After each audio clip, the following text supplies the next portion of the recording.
Hey, Brave Bears. Welcome back to another edition of the Brave Bear Show. I'm your host, Bernie Shang, and I'm super duper duper duper duper excited about the guest we have today, which she has been featured on here before in season 1.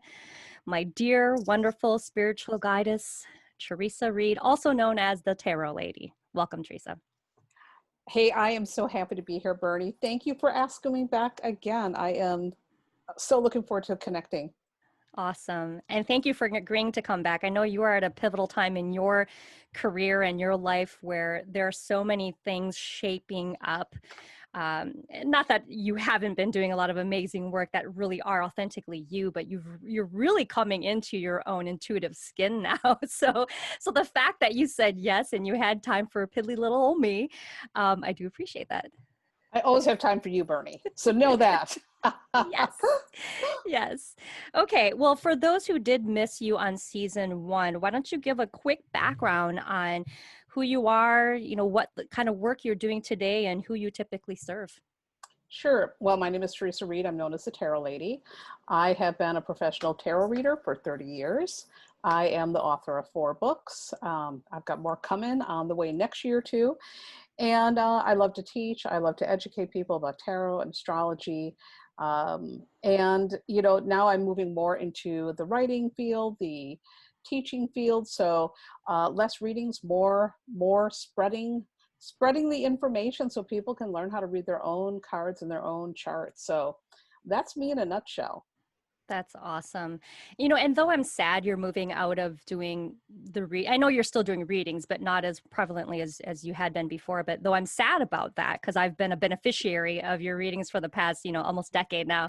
I think it's really cool that you're really focusing on the teaching, the mentoring, the coaching, and helping to develop us people who are coming up right behind you, and really wanting to have an authentic and credible and respectable source to guide us. And the reason I say that, and I know you've experienced it in your, decades and decades of experience you have, but, I see a lot of dubious information out there and some questionable resources. And I've been very fortunate that early on in my life, I stumbled upon you through a friend. And so I've really followed your lead in terms of how to be authentic, how to be kind, but then also how to not take advantage of people as you're coming into your intuitive work. So Mhm. where did you get that from? How did you learn that? That's all year. Well, first of all, the individuality thing has always been important to me. I've always wanted to be my own person from the jump. And I remember being a little kid, and my first really big experience was when I broke my leg when I was 2. And this really set the tone for everything in my life, as weird as that sounds. But I was in traction for 6 weeks in the hospital. And my parents had to leave me there because that's what you did back in the day. That's not because they were bad parents and they had a bunch of other children. And in fact, my mother was giving birth to my sister while I was in the hospital. Wow. So I remember coming home and I felt like an alien. I also came home reading books because there was nothing else to do while I was in the hospital. So I could read books. I came home and I felt like an alien. And I felt this weird disconnect from my family. Like I was able to disconnect from them in a very strange way. And Was what that before you had the accident? Like, that was were you already feeling like that, or you're saying post accident you started to post the feel that way? accident, Gotcha. Okay. felt like it was a turning point in my life. Okay. It created this thing because, when you're a little child, you're very bonded with your parents. And my dad would have to visit me and then leave. And that was very traumatic. But at the other hand, it really taught me how to let go and how to like really Wait, how not old were you? too. Oh my I goodness. came out of that hospital reading books, feeling like an alien. Oh, I was a very precocious child, by the way. I was really a smart little girl. I was toilet trained before I was 2 years old. I was like ready to go do stuff. But I came out of that hospital then. And the strange thing is I felt like such an alien with my family. And I also had the ability then to really let go, which is super important in the type of work that I'm doing. Hmm. And my mother and grandmother were always very much into the psychic stuff. They were not like professionally, but they were intuitive. They were farm folks. That's how you survive, just by your wits, your intuition, whatever you want to call it. And so I was very plugged into that at a very early age also. And so I remember two very significant things: really connecting with my instincts from a very early age, because that was the norm in our household. But the individuality became very, very important at that age. And when I was going through my teenage years, I never wanted to conform. I never wanted to be like anyone else. I hated it when my little sister would copy me. To me, that was like the worst thing ever. I always just wanted to be me. And the me that I was back then would oftentimes, other kids would like find that very threatening, but I didn't care. I loved it. I loved that nobody listened to the music I listened to. I loved that nobody looked like me, nobody dressed like me. I had my own ideas about how things were going to be from a very young age. And that all started when I was 2. And when I was a little girl, I had many rebellions against my parents. It was like, I'm not going to church anymore unless I get to be like a priest. So there were all these weird things that happened. But Yeah. that being me has always been very, very important. And early on in my love life, it was problematic for partners because my independence frightened them. Right. My current husband doesn't mind it. So we get along just great. But in everything I do, it's always just been, I don't want to be anybody but myself. I never want to be normal. I never want to fit in. I never want anyone to even feel they're copying me. Do you is what I always say. And even with my children, the way I raise them, just be you. Don't be a carbon copy of me. Be you. It's very important, because when you are operating as you, whether in life, in relationships, or in your business, that is going to be so honest. And there's nothing better than honesty. Why want to put on a facade? Yeah. And again, I all trace all of this back to that incident when I was 2 years Wow. old. Wow. You know what's so fascinating about that story and about what I've known about you, which this epitomizes everything I've known about you this past decade that I've known you. Um, More than a decade. I've known you for 12 years now, Yeah. actually. Um, I love how you are unapologetically you. And we humans, people, Hmm. adults, we struggle our whole lives to peel back the layers and emerge as the more authentic version of Hmm. ourselves. And so, what I'm going to ask next is probably a really, really big question, but for those who aren't as in tune with who they are, or not as sure as who they are, or they're fearful of speaking up, standing up for what they believe in, and this is me. This is me Hmm. unapologetically. How do you even help people like navigate that, or at least just begin that journey towards their authentic voice? Well, so many people live in fear. So many people live in fear. That is our constant state of being, and it doesn't need to be that way. And one of the ways that I really help people to really get in tune with, not the fear vibe, but the real vibe, which is nothing to do. Honesty is not fear. Honesty is brave. Is to really get Mm, people, like through the work that I do, to look at themselves and to see, see their gifts, their promise, all the good things that they have going on. And I also show them how they can change things. And that's very empowering. I approach tarot and everything empowering. I never look at a yeah. situation and say, no, no, no, this is impossible. I may look at it and say, listen, let's find another route for you. Let's find another way for you to do this in a bigger, better way. So I just use my work to encourage people, really, because I believe that, no matter where you are in your life, no matter what's happened, you can show up as the very best version of you. You can be what I call prepared, not scared. And I think astrology and tarot are wonderful tools for helping people to navigate this crazy world we live in. And more importantly, to find a way to navigate in a way that's right for them. And Yeah. that's, how you got to start living your life. You've got to start living your life in a way that feels right for you. That's why there's no cookie cutter things with astrology or tarot or any of that. So the work that I do is really, ultimately to help people to feel empowered. You're not a I'm victim gonna of life. I'm gonna validate that, and I'm going to validate you and your work. 2008, I know this is a long time ago, so you've read thousands and thousands of people since Mhm. then, but when I first met you, I did not know you. And I lived in Milwaukee at the time, which you did, which you still do, and when you were doing in-person readings. And I remember coming into you, I can still remember distinctly like it was yesterday, Theresa. It's nuts, but I was frail. I Mhm. literally was 10 pounds lighter, and on a 4'11" frame, that's pretty small. I was at the tail end of being released from a hospital after having this Mhm. mystery diagnosis. And sorry, we have no idea what's causing the pelvic pain and everything. Here you go back to your life. I was underinsured at the time. So, I've got this huge bill. I just quit my job. Our relationship had just ended maybe 1 or 2 months before. I was sick and learning how to, walk and talk and drive and everything again. And so I'm at my wit's end. I'm waking up going, oh my God, I'm awake again. I'm still here. And a friend of mine said to me, you've got to go and see this woman. She's amazing. And if anything, she'll give you that little bit of hope or that little bit of clarity or that little bit of empowerment to feel like there's still something left for you to do, and to give you that guidance you need. Anyway, long story short, I came 30 minutes tops Mhm. with our reading. And I can't tell you enough how many times I share that story. And I remember my experience with you because my life has never been the same since. This was about November of 2008. So we're talking Mhm. almost 12 years ago. And I was in victim mode, feeling sorry for myself, paralyzed. Did I make the wrong choice?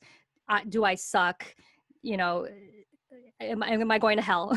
And you empowered me to believe that I had made the right choice and that I was on the right path. And if I just stuck it in a little bit longer and get over this hurdle, that I can achieve what I want next, and I'm Mhm. going towards the right trajectory. And I've been seeing you every year since then. Right. And here I am doing intuitive work now. So So awesome.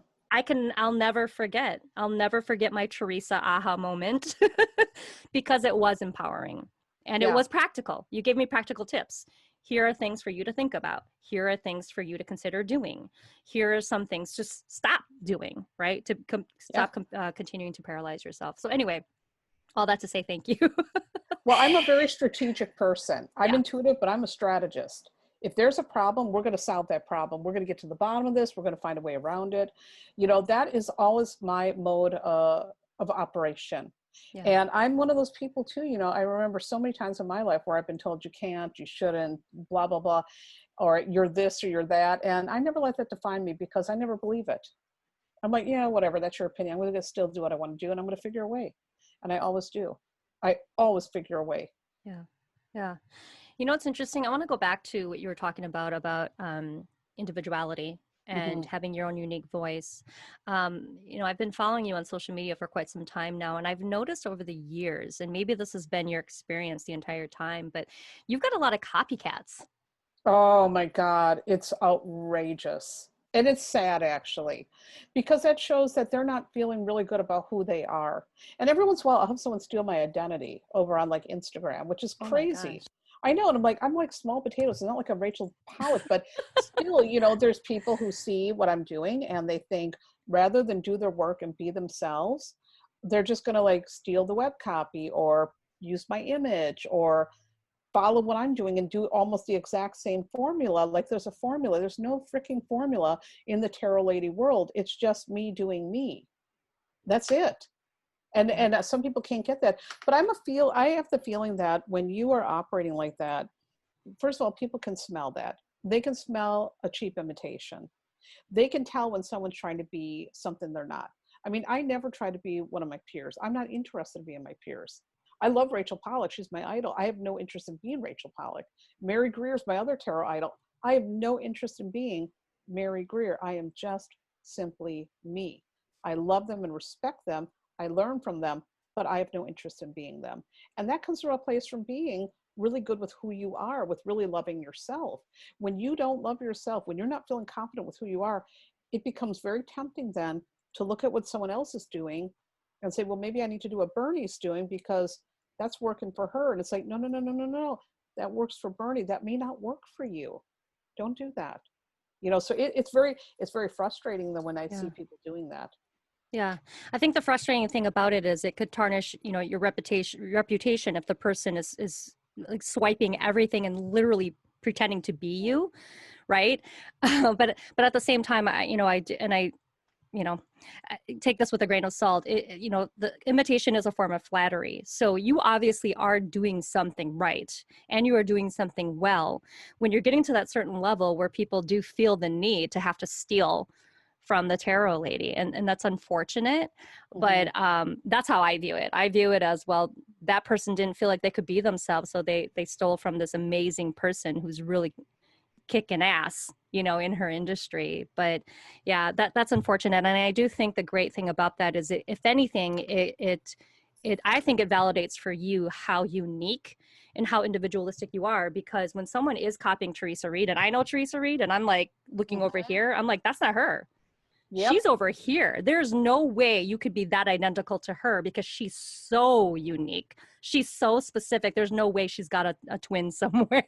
There's just no way. It's so interesting too, because whenever someone pulls a stunt, people are like, the people who have been working with me or following me, they're always on it immediately. Yeah. Like just about 2 weeks ago, somebody had used my photo on Instagram and pretended to put up a fake account, and was sending direct messages to people that follow me saying, hey, I'm Theresa Reed, and I spelled my last name wrong, and I want to read your tarot. And of course, everybody got to me immediately, and we got to take it down. But people recognize that. Or even like the one time I had someone steal my web copy, and someone came to me immediately and said, that sounds exactly like you. Yep. I had, and by the way, it was the same person, also copied my branding colors. And what's interesting is I posted something, and one of their minions came and tried to accuse me of stealing this person's branding colors when this person copied mine. And it got this huge storm of people saying, now, wait a minute, I've been following the tarot lady for a long time, and her colors have always been turquoise and purple and lots of white. And the person you're talking about was navy blue and yellow. What are you talking about? Right. So I am like so consistent with who I am that when there is a copycat showing up, people know, and they are on it. Yeah. Which I appreciate, by the way. I love that. Of course. Well, and you've been so prominent in the tarot world, especially for so long. I think it's hard for us, fans, followers, patrons, and friends of yours to see someone do that to you when we know who you are. There's just it would be way too coincidental for someone else to exist in the world who looks and acts and sounds exactly like you. There's just no way. That's how unique you are. So, gosh, it's interesting. What here this is something I always did wonder, though. Like, I almost feel as though this is happening quite a bit for you. Do you feel like there's a lesson in that, even for you? I don't know what the lesson is. I think maybe the lesson's about boundaries, because I've had to get very confrontational. And I'm not a confrontational person. Right. Well, I wouldn't take that back. Maybe I am. I don't know. But I think you're assertive. I think you're assertive, but you're not aggressive or. No, I'm not aggressive. But I've had to learn a lot about boundaries. It's always about boundaries. And, this goes back also to lessons from the childhood. My parents, rest in peace, they tried their best, but there were not a lot of really good lessons about healthy boundaries and about being honest and about consequences from people's actions. And so if I would go with the route of what I was taught, I was taught that my boundaries didn't matter. And learning how to set the boundaries has been a lifelong lesson for me. And I found with these copycats, that has been a really big theme. Yeah. Standing up and saying, no, this is bullshit. Don't steal my work. Don't do this. This is not just. And not being afraid to do that, because, the really interesting thing is oftentimes when you confront people, suddenly you're the bad guy for confronting them. Yep. And that was also a childhood lesson, that if I said, this is the truth, my parents would be like, oh, well, you're causing trouble. Don't cause trouble. And so being able to say, listen, you took my web copy, this isn't cool. And, there's been flack from people because they don't want to accept responsibility. So I become the bad guy then. That's very interesting. Learning to still stay up and speak your truth, even if you're going to come off like you're the quote unquote troublemaker. That requires a lot of courage and a lot of willingness to assert your boundaries. So there's lots of loaded lessons in there for me. Well, that's fantastic. Would you say that early on you didn't do that as much? You didn't speak up as much? Not as much. I was always more to myself, quiet. I like being by myself a lot. I don't bother anybody. I'm born year of the snake. Snakes are beautiful and peaceful, and they sleep a lot. If you poke us, we're going to bite, though. And so, you know, it's very interesting. I tend to be a little bit more laid back. I don't like having to be like that. Yeah. I don't like to fight. Yeah. But when push comes to shove, when someone's doing the wrong thing, well, then I'm the first to open my mouth. I will cut a bitch. I'm just kidding. Yes, I've had to, but you know, it's funny because in some ways, I've been very assertive. I was very politically active. I was involved in an anarchist newspaper, photographing riots back in the day. So there's times where I have no trouble speaking up, but oftentimes, because again of the upbringing, when it came to my own personal space and boundaries, there was always that feeling like I've got to be nice. And learning to say, no, this isn't right doesn't mean you're not being nice. It means you're taking care of yourself, taking good care of yourself instead of always putting everyone else first. That's a very Yeah. important lesson. It is. It is. I mean, I know you live in Milwaukee. Were you raised in Milwaukee too, growing No, up? I was raised in a rural area, Where? out like in Merton, back when it was more rural. Now, Okay. I mean, but you're still Midwest, still yeah, Midwest all the way. Midwest, nice and polite and Yeah. respectable. And also, I come from the era, you know, I was born in the 60s, and I still remember hippies, by the way. But back then, you know, my parents were older, they were farm folks. Girls didn't speak up, girls didn't grow up to be priests, girls didn't do this, girls didn't do that. The boys never had to help with the housework, that was women's work. Yeah. I was told that the most I could aspire to be would be a secretary. And I mean, these were the messages we got. But I don't look at that as a negative. That was their era. Right. That was what we were taught back then. And learning to stand up and say, well, no, I'm not a secretary, I'm CEO material. Yeah. Sorry. So that requires a very different mindset. It's so funny because my mother was completely dependent on my father, but my sister and I are both extremely independent women. And my daughter's very independent. So all the women that came after mom, super independent. You broke that generational thing. We broke that wheel. We broke that wheel so hard. And you know, so it's interesting because my cousins are all very traditional. They're Yeah. very conservative. They're very traditional. They're quote unquote normal. And my sister's a little more traditional than I am, but we broke the wheel. We absolutely, utterly took that wheel and we smashed it. And my parents were sometimes horrified at how independent we were. You know, that we were off doing our things. And when we were teenagers, we were like, we're not doing what you want us to do. We just went and did what we wanted to do. There's Yeah. nothing they could Oh, do about it. It was very hard for them, especially for them being yeah. so old. And again, they're farm people. And all of a sudden you have these daughters that are like, they're going to do whatever the hell they want. They have their own jobs. They're like, bye. That's tough. That was Yeah. tough for my parents. Wow. Gosh, you defied the odds. You really were a rebel. That's awesome. Well, that's Oh, why I was yes. drawn to you. I like to say I got a lot of bad ideas when I was right around 12 or 13. And my little sister then got plenty of bad ideas for me. But these are not really bad ideas. It was all about individuality. It is Individuality. There it is. about our mind. It is about not conforming to this role for women that you're telling us that we have to conform to. No, we're Yeah. not going to do that. We're going to be who we are. Yeah. Oh, oh, that is amazing. That is why you are my spiritual goddess. Everything you say resonates with me. The funny thing is, for the second season, I wanted to make sure I asked everybody a question, and we just rolled right into it. I'm like, oh, I love her so much. I don't want her to stop talking. But before we get to the mini lesson, I will ask you the question: What is there one thing that you wish you had been told or were taught very early on when you started your intuitive journey? When I started my intuitive journey, that was not a problem for me because that was accepted in our household. There was never, I'm one of those people, I've been very lucky. I had a very religious household, but we were superstitious to the core. And my mother had visions and all of that. And so that I've never had a conflict with. When I started doing tarot, I never had a conflict. My parents didn't care. And I know so many people who had parents who had issues with that. Yeah. So I will give my parents credit that they got out of the way. That's the one thing they got out of the way and let me do. However, there were times when I would have instincts about other things in my life. And I remember my parents being afraid, like, oh my God, if you do that, you know, like when I started my business, why are you starting a business doing this? And I think the most important thing that would have been really great for my parents or any parents to do for their children, when your child is getting an instinct about something like this is no longer right for me, or this is what I want to do, don't let your fear get in the way. Mm. You might be afraid that your kid is going to be, oh my God, my kid's playing video game all day. He's going to be a loser. No, no, no, no, no, no, no. Don't do that. Really, you want to sit down and talk with your child and say, why are you being drawn to this? And how can I support you so we can do this in a way that's going to be really great for you? If I would have gotten that, I just think there would have been a lot of decisions I would have made early on in life that would have been better. But it wouldn't have taken me on the journey that I went on. So I kind of have mixed feelings about it. But I think parents have to be really, really mindful that they don't let their fears get in the way of a child's intuitive intelligence, because kids are psychic as hell. They know what's up. They know when something's not right.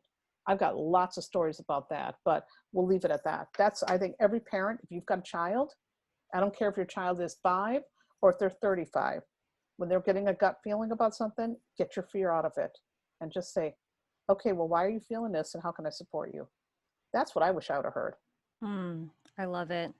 And it goes back to the individuality thing too, right? Yes. The kid doesn't have to follow the stereotype of what a normal 2, 3, 5, 10-year-old kid does. It's let them be who they are and let them explore, what that is and who are Yes. they becoming.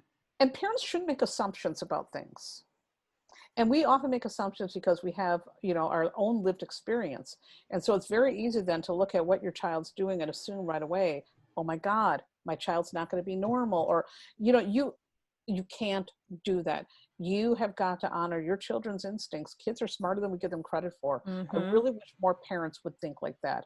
I mean, my children, there would be times my son wanted to, when he was little, typical Libra rising, I'd say, well, what do you guys want to do today? He goes, whatever you want to do, mommy. And I'd be like, no, no, no, no, no. What do you want to do? And really giving him that permission. And even today as an adult, he was having an issue the other week and he's telling me, and I'm like, well, what do you feel about this? Here's my opinion, but what do you feel about this? I trust you. Go do what you got to do. That is such a gift that you can give your children. It's such an amazing gift. Yeah. Trust your children so they can trust themselves. Oh my God, that is and so if they beautiful. screw up, that's okay too. Yeah. That's what you're there for as a parent. If they screw up, it's like, okay, well, what do we learn from this? All right, how do we move away and move forward? And what's the takeaway? I don't know. I think that I should write a parenting guide.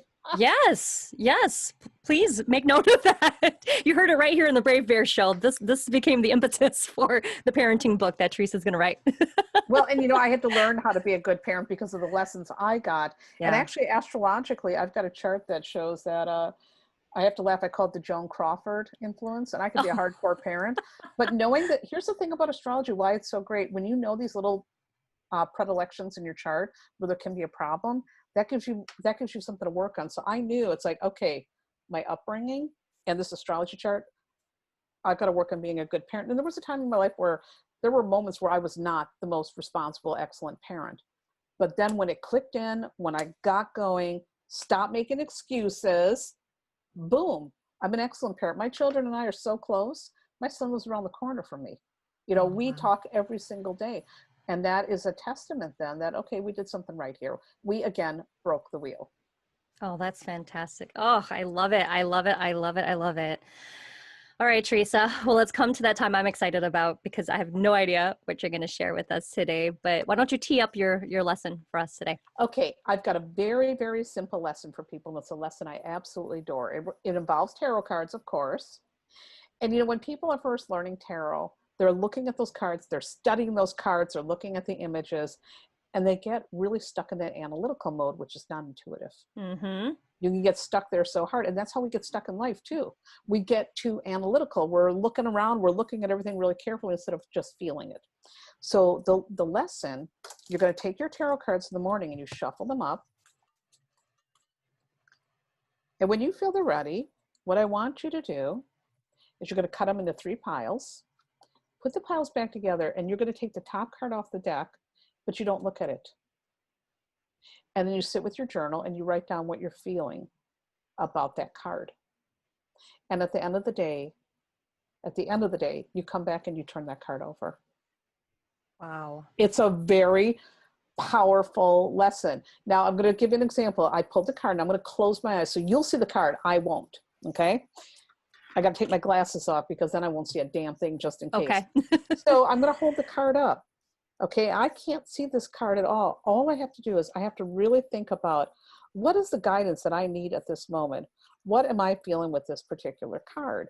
So maybe right now what I'm feeling is there might be something I'm not paying attention to at this moment. Maybe today is going to be a day where I need to be more grounded, more centered.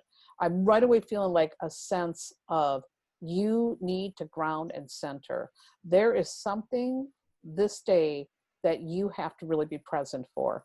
So I'm just feeling, just right away from this card without even looking at it, that it has something to do about being present, about being whole, about being here in the moment.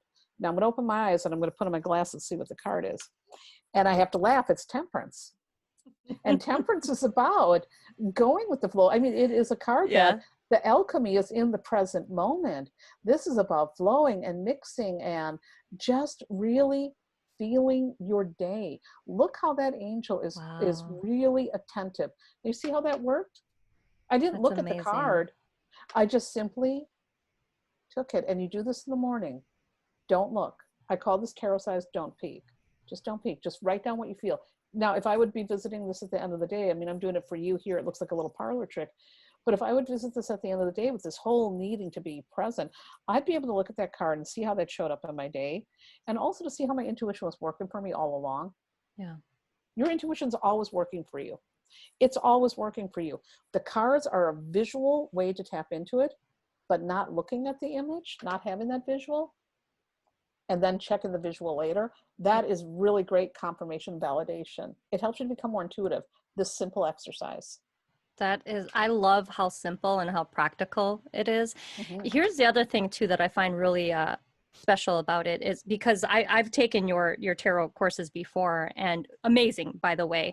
And even with all of the tips and tools that you shared with me early on when I was doing the readings, I still second guess myself because I would Yep. look at it and go, well, I'm not interpreting it as well as Theresa did. You know, Yep. Theresa says it's so much cooler, and she has, you know, she has her swag and she has her style, she has her flair, and I feel like I don't know how to do it enough. So I guess I have a few questions, and feel free to answer the way you need Yeah, to. sure. One, how are you best intuiting information when you're doing a reading? Like, does it come like in a vision? Do you hear things? Do you think things? Do you feel things? Do you just know things?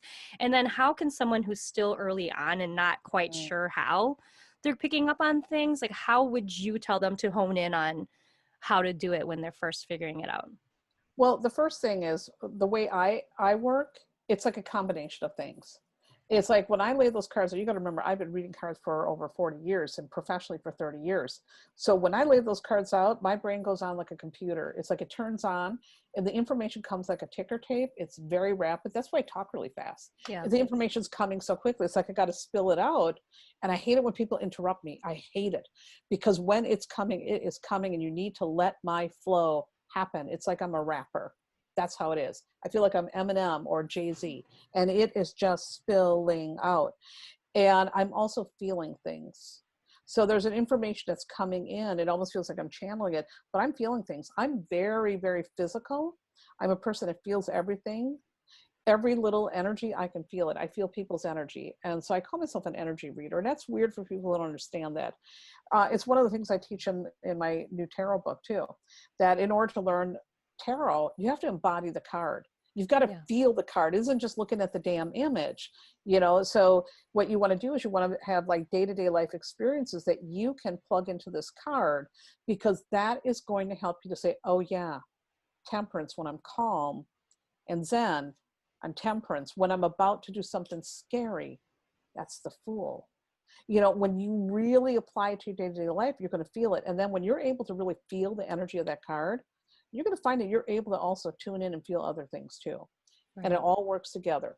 Now, as far as people who are new to this game and trying to develop it, if you can get a good teacher, please work with a teacher. Take a class. That will help to accelerate your learning, Mhm. because there is something about working with someone who has the experience that's going to help you really cement that stuff. And by the way, I'm also a believer in taking ongoing classes, no matter how long you've been studying this stuff. I Right. take classes all the time because I always want to get another perspective, another way of learning things, so I can become better at my craft. So classes I would highly recommend, but also keeping journals. When you are getting an intuitive hit about something, write it down. Write it down. You get a dream about something, write it down.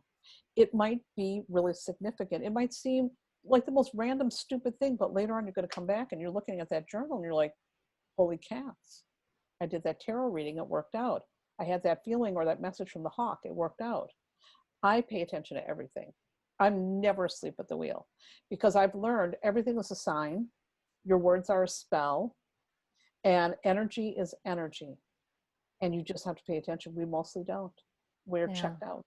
And Yeah. that's why people think, oh, you got to be special, be intuitive. No, you don't. Everybody's intuitive. Yeah. Just some people don't pay attention to it. That's all. Right. So pay attention, write it down. Write it down. It works. Right. Do you have a recommendation on your favorite decks for people starting out if they're doing tarot reading? If you're first starting out, I always tell people get the Rider-Waite-Smith deck because it's a classic, and most modern tarot decks are based on that deck. The Rider-Waite-Smith deck, you know, I mean, it was around in 1909. There are way more modern versions of this deck, like for example, the Modern Witch Tarot, which I think is fabulous. That would be a great deck if you're looking for something that's more diverse than this deck. But it is the one to start with because every modern deck is based on that. Okay, great, fantastic. And I'd also highly recommend getting Theresa's books because she teaches you how to do it very simply, very easily, without all the wiki woo. And I've purchased, I think, pretty much all of your books now. Thank Up to you. this point I have, and including pre-ordering your new ones, which I'm sure you're going to talk about in a second here. But thank you so much for that mini lesson. I mean, I don't do tarot readings for clients, but I do it for myself. And I can't tell you enough. It was from your teachings and from your coaching and mentoring that I do feel more, I feel stronger in terms of being an intuitive because that is one of the tools that I use to get my clarity and to get my guidance. So thank you for all of that work. You're amazing. You're such an amazing you. Thank you. Okay, so before we close up, the most important thing is to talk about what you're working on or what's coming up. So please plug all of your stuff before you go. Thank you. Well, there's a couple things. I'm doing ongoing teaching over on Patreon. I started a Patreon account earlier this year because there's a great platform for teaching. And I do extended card of the day and political astrology over there, which is one of my passions. And I've got a lot of books out. I have my fourth book just came out, and it is called Tarot, No Questions Asked. This is Mastering the Art of Intuitive Reading. It is a manual that, and my hero, Rachel Pollack, wrote the foreword. It is a manual on how to read tarot, how to embody the cards, and how to do readings like without any information at all. You learn my methods here. I even have a little information in the back on people who want to go pro, some of the pros and cons of going pro. So it is a manual from A to Z on how to understand tarot in an intuitive way. And, you know, hopefully it can help people to learn about intuition and tarot. So that's my newest book. But I also have an astrology book, which has been a bestseller, called Astrology for Real Life, a no BS guide for the astro curious. And the tarot coloring book. I mean, there's a lot. I also wrote the commentary for Shaheen Muro's upcoming deck called the Uncommon Tarot, which drops October 1st. So that's lots fantastic. I didn't and know lots. that. That's Oh awesome. my I'll have to God. get that too. Shaheen Miro and I did a book together, Tarot for Troubled Times, which was based on a class we taught. I He's do know that one. I have that yes, one. he's such an amazing artist. And so I wrote the commentary for the deck, and the deck is so gorgeous. It's beautiful, beautiful, and he's a beautiful person. I love supporting Shaheen so much. So it's going to be a deck I think a lot of tarot readers are going to appreciate because it's very diverse and it's really rich with symbolism. So get it. All right. So all of your books and including that deck as well. I'm pretty sure they're all on Amazon, right? Yeah, That's you where I can get them found at any them. fine retailer, Okay. online or off. You can ask your libraries for them too. You know, so you can get them anywhere. Awesome. Otherwise, the best place to find out about you, your work, get a reading with you. Wait, hold on. You're not doing general readings anymore, public readings anymore. No, if people want to work with me, the best way to get in my world is get on Patreon. Okay. For daily guidance and to take classes with me, ongoing classes. But no, I stopped doing readings for the general public as of December 31st, and my calendar filled up immediately. So I have no more no more room at the end. And if I ever am going to be doing readings again for the general public, I'll be announcing it over on Patreon or on my newsletter. So people might want to sign up for the newsletter if they're interested in working with me. Excellent. And people can find you at thetarotlady.com. Yep. Anywhere else? They can find me on Instagram or on Twitter, which is my absolute favorite place, at the Tarot Lady. And on Instagram Live every morning, I go over the astrological transits and I pull a tarot card for every sign of the zodiac. It's totally free, and it usually happens between 9 or 10 a.m. Central Time. So that's something that a gift I put out there for people. So you may not be able to get a personalized reading with me, but there's still lots of guidance I put out there for folks. Oh, that's fantastic. Thank you so much, Theresa. And thank you for coming back on season 2 of the Brave Bear Show. What a treat to have you back. And I hope we have several more seasons in the future. And if you'll have us, we'd love to have you back again. I would love to come back anytime, Bernie. Anything for you. Awesome. Thank you, my dear. Well, that is it, folks, for this episode of the Brave Bear Show. We will catch you next time.